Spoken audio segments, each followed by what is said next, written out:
在今年9月份的时候，我和我一台湾朋友打了一个赌，我们赌啊，到底谁能够赢得这一次总统大选？他认为呢，拜登的几率大，我认为啊，特朗普几率大。为什么我认为特朗普几率大呢？其实我也不知道，可能因为他比较有意思吧。为什么要打这个赌呢？第一，这个打赌的赌注啊，是一顿和牛的牛排。第二呢，如果你关注一件事情，你最好有一个立场。比如说呢，如果你看一场球赛，你要是没有立场就泛泛的观看的话，你很快就容易睡着。如果你有立场啊，你就会感觉啊，你自身投入其中，就会有一定的代入感。但大选到了9月份，已经过了一大半了，我就急急忙忙的看了一下特朗普和拜登两个人的背景。特朗普呢76岁了，他呢是富二代，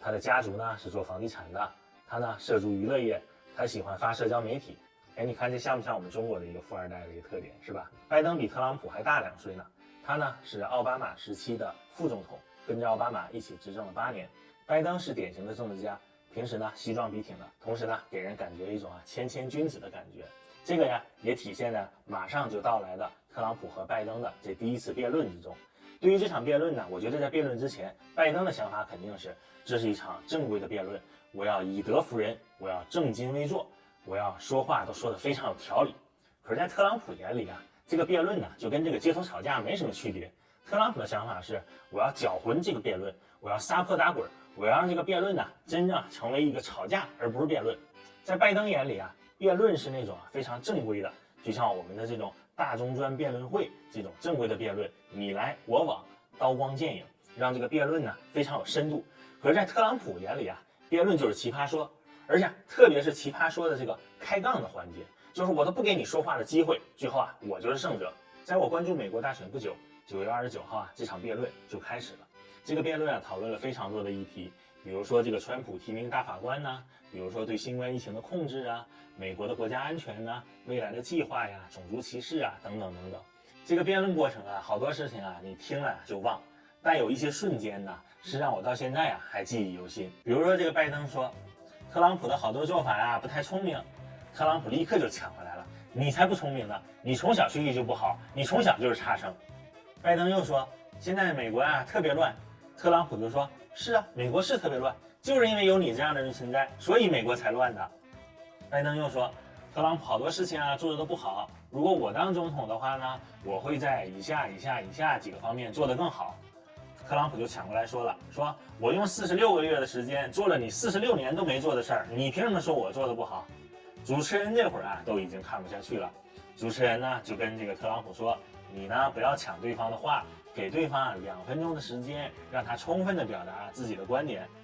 特朗普这会儿啊倒听话了，就不说话了。然后拜登终于有一个机会说满了2分钟，而且呢也质问了特朗普几个问题。特朗普还在那儿站着，什么话都不说。这时候主持人就说了，说特朗普啊，你怎么不回答他的问题呢？特朗普说，不是你让我不说话的吗？你看啊，这个特朗普啊就特别像这个小孩吵架一样，他的这个吵架的这个点和他的这个要说的话是你永远都想不到的。主持人这会儿也问特朗普说，大家都知道这个大规模的集会啊会让这个新冠疫情得到迅速的蔓延，为什么你的这个街头集会就有几万人在一起，而你看人家拜登人就非常注意，人家街头集会就只有几百人上千人。特朗普这时候就说了，那是因为啊大家都爱看我演讲，大家都支持我，大家都不愿意听他拜登说话。由于啊这个特朗普啊抢话抢得太厉害了，拜登只能在旁边苦苦的傻笑。主持人这会儿呢就看着特朗普就说了，说你们2个人呢这个不要抢话，你们要遵守辩论的规则，在非自由辩论的时候啊每个人要说满2分钟。特朗普这时候说啊，你别看着我说话啊，你也得看着拜登说，你只看着我说是什么意思啊？主持人有点不高兴了，他说我是主持人，你是总统，要不2个人换一换，你当主持人，我当总统。特朗普啊立刻就说好啊，当就当，换就换。9月29号这场辩论呢，就在拜登的傻笑和这个特朗普的抢话中，1个多小时时间就结束了。可是大家都没想到，在10月1号，特朗普和他夫人就确诊了新冠阳性。于是呢，全世界特朗普的支持者都在为特朗普捏一把汗。我们知道这个新冠病毒对老年人是非常不友好的，特朗普的年龄啊已经不小了。随后呢，特朗普也取消了10月9号的第2场总统大选辩论。在大家都焦急地等待着特朗普病情结果的时候，万万没想到10月10号，特朗普就出现在了公众的面前，并且宣布啊自己的这个新冠疫情得以控制，得以缓解。随后呢，双方就开始了最后一场的大选辩论。最后一场大选辩论呢，换了一个新的女主持人，我猜呀，她也是做好了功课，知道特朗普爱抢话，因此呢，在这个整个大选的过程中，一直在控制着特朗普说话。而特朗普呢，我不知道是因为大病初愈还是什么原因，在这个大选的刚开始啊，确实啊是在收着，在控制着自己，给拜登呢充分的这个说话的时间。可是你知道，当一个人在专注一件事情的时候，他就会忘了自己的不舒服，忘了自己的病痛。在这场大选辩论呢，就体现得非常的明显。过了半个小时以后，特朗普啊又回到了第一场辩论，特朗普又不给拜登说话的机会了。我们又反反复复的看到了这个拜登的苦笑。这场辩论呢，随之也就跟第一场辩论没有什么区别了。比如说呢，拜登说特朗普不戴口罩，特朗普就说了，你说我不戴口罩，当初你也没戴口罩啊。拜登说特朗普有通俄门，特朗普就说了，你说我通俄，你跟普京也是铁哥们儿。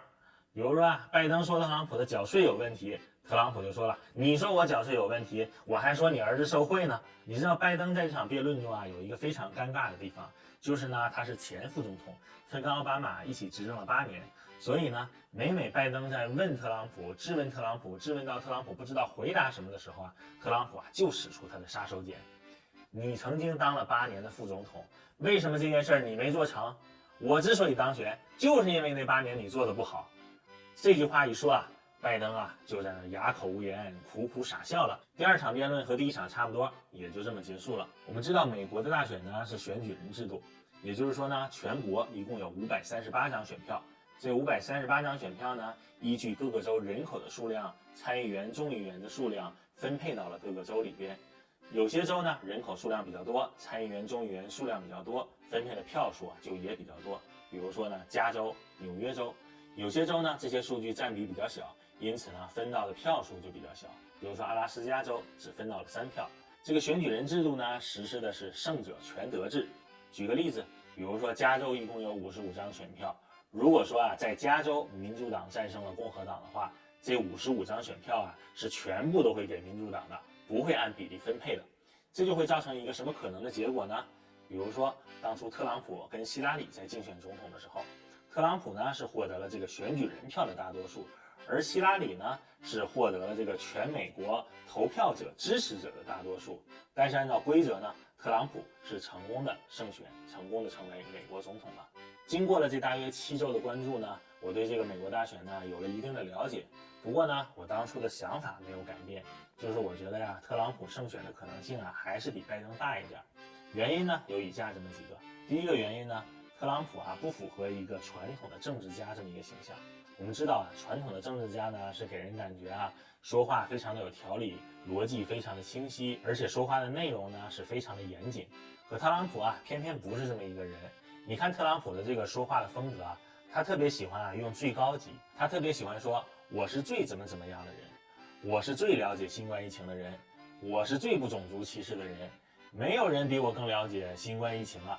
这样的话我们感觉就不像一个政治家说的话，因为我们知道最高级是一个不是非常严谨的句式。可这样的话呢，偏偏普通老百姓来听，他感觉就像那个邻家大叔在旁边吹牛一样。第二个原因呢，就是特朗普曾经涉足过娱乐业。我们现在在网上还能看到好多特朗普当初参加真人秀、参加娱乐节目的这样一个片段。你知道现在呢是全民娱乐化的时代，所以呢你经常在这个娱乐节目里看到一个政治家，你就会感觉这个政治家就在你身边，他做的事情和你做的事情没什么区别。这样呢会增加他的亲和力，让这个政治家在你心里的形象是栩栩如生的，是非常生动的这么一个人。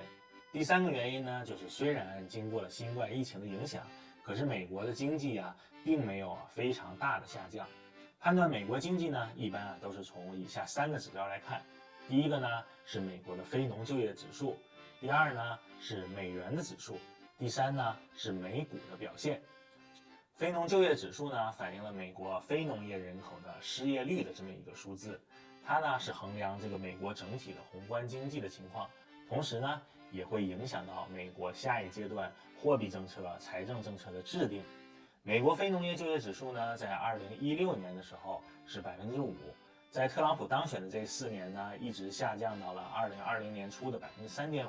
可以说呢，这是非常好的一个表现。虽然呢，经过新冠疫情的影响，这个非农就业指数急升到15%，可是最近几个月呢，这个数字啊在逐步的下降，目前呢已经降到了7.5%了。第二个呢，美元指数。美元指数呢是衡量啊美元在国际货币收支体系中的这么一个购买力的表现。那美元指数呢，在过去的几年一直是一个非常健康的表现，虽然经过新冠疫情有一定的波动，目前呢还是在积极的恢复之中。第三呢，就是美股的表现。我们知道呢，股市是一个国家的晴雨表，同时呢也能反映出投资者的心态。从特朗普上任开始呢，道琼斯指数从2016年的18000点一直飙升到2020年初的29000点。虽然呢，新冠疫情的影响导致了美股指数的多次熔断，可是最近几个月啊，美股指数一直在恢复当中，目前啊已经恢复到26000点了。我们看呢，由于美国国家的经济啊没有受到太大的下滑，因此呢，选民们呢也没有意愿更换一个总统，因为他们都有饭吃啊。最后一个啊，我认为啊，特朗普有可能当选的原因，也是最重要的一个原因，就是啊，如果我赢了的话，有人要请我吃和牛呢。好了，今天这期就这样，明天我们一起关注美国大选。